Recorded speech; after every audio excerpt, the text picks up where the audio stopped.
Täna räägiks siis natuke valgusest, mida ma kasutan. Ja ka viimased paar aastat olen ma seda üha teadlikumalt kasutanud ja valgusega annab ikkagi päris ägedaid asju teha. Mis valgustust ma kasutan? Ma kasutan niisugune Aperture väike LED, kui ma ei eksi, maksis umbes $50. Ma panen lingid, kõigi valgustuste lingid panen siis alla. Pluss sellega siis tuleb kaasa igasuguseid erinevaid filtreid, siis, mis sa saad sinna ette panna, et valgust pehmendada ja nii edasi. See on päris hea, mugav, viskad kotti hädaolukorras ja samas sellega saad igast asju veel rõhutada, tuua välja, paned mingisuguse eseme taha videos ja siis ta plaks joonistab selle eseme välja. Nüüd on päris äge asi. Need on ühed mu esimesed valgused, on need samad, mis mul siin taga on. Ka Aperture omad, ma ei tea, kas ma muidugi hääldan seda õigesti, aga ma ostsin kunagi need 35 millimeetrist. Sellel hetkel need olid seal vähemalt kõige soodsamad. Mis ma nüüd ostsin alles hiljuti, keelid või filtrid või, mis sa saad siis erinevad värvid, saad siis lisada, panna sinna ette ja saad igasuguseid efekte teha. Jällegi, mul on väga kahju, et ma ei kasutanud neid varem, sest minu meelest nad on väga kihvtid asjad ja saab väga palju igasuguseid erinevaid efekte teha ja kui ma ei eksi, siis 8 pakk maksis jällegi $24 äkki, siis panen lingi alla. Järgmisena, mis on mu lemmik, on sellised SkyPanelid. Neid ma kasutan nüüd väga palju. Ma alguses kogu aeg rentisin, aga kuna mul läks neid nii palju vaja, siis ma mõtlesin, et mõistlikum on ise osta ja siis panna, ma ei tea, kliendile hinnale see rendiraha juurde ja saad lõpuks teenid selle lambi tagasi. Need on iseenesest päris kallid. Üks SkyPanel, kui ma ei eksi, on circa 5000 euro kanti umbes. Mis ma nüüd hiljuti jälle ostsin, on selline.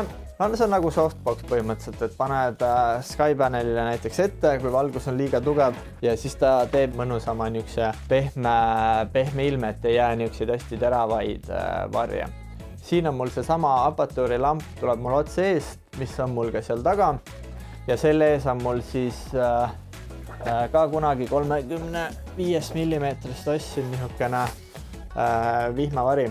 Seda ma väga tihti ei kasuta, aga ikkagi aeg-ajalt kasutan, et hea asi. Ja hiljuti ostsin ma nüüd niisugused kasutatud lambid, et niisugune päris huvitavad. Siia käivad veel siis niisugused kaaned ette, et saad seda suunata. Neid ma tegelikult veel ei ole jõudnud kasutada, aga nendele siis ma ostsin ka veel ette niisugused suuremad kiled või ühesõnaga, et saab ka teha erinevaid mõnusaid värve ja nii edasi. Minu jaoks väga oluline asi.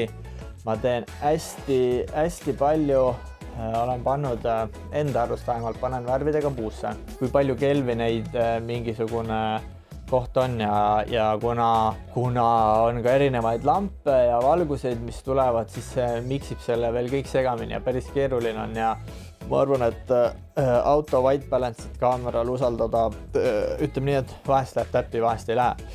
On mul niisugune äge asi, niisuguses kotikese sees. Niisugune. Selle siis paned nutitelefon on ju, paned selle siia, taha kinni, plaks. Nii, nüüd ta lööb siis niisuguse ekraani ette. Võtame color, temperatuur, värvi temperatuur nii-öelda. Et nüüd teada saada palju siin ruumis, tegelikult ma juba seda ühe korra tegin, aga palju siin ruumis nüüd, mis valgustoon siin on, vajutan siia peale. 4570. Ja tahad täpselt saada, siis ta on päris hea ja asjalik asi. Mina seda väga kasutan. Lisan lingi siis siia alla, et kes tahab, saab ka osta.